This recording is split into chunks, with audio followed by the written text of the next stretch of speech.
Hey Amazon seller, I'm Justin Boggs, the co-founder and chief revenue officer of Marketplace Valet. We have been an Amazon seller since 2006 with over 400,000 reviews as a seller. I'm here to help you learn about Amazon, solve problems, and answer common questions. Today's video is about how to use Amazon's global store. Let's get into it. If you are following along from my screen, Amazon's global store is a powerful feature that allows sellers to reach customers across various international marketplaces without needing separate accounts for each country.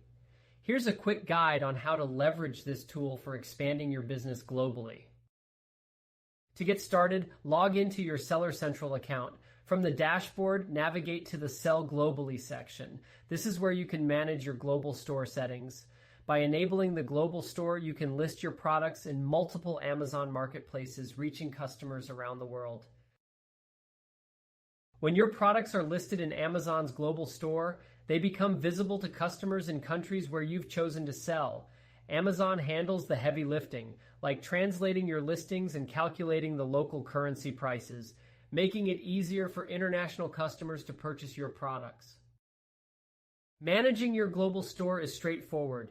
Within the Sell Globally section, you can select the specific countries or regions where you want your products to be available. Amazon will automatically sync your listings across these marketplaces, ensuring that your inventory is accurately represented everywhere you sell. Additionally, Amazon's global store manages currency conversions, taxes, and duties, so you don't have to worry about the complexities of international transactions. This simplifies the process and allows you to focus on growing your business. Keep in mind that selling globally does come with additional responsibilities, such as understanding local regulations and customs requirements. However, with Amazon's global store, much of this is streamlined, making it easier for you to tap into new markets. If you have any questions, feel free to check us out at marketplacevalet.com. Like and follow us for more helpful Amazon content. Thanks for watching this video.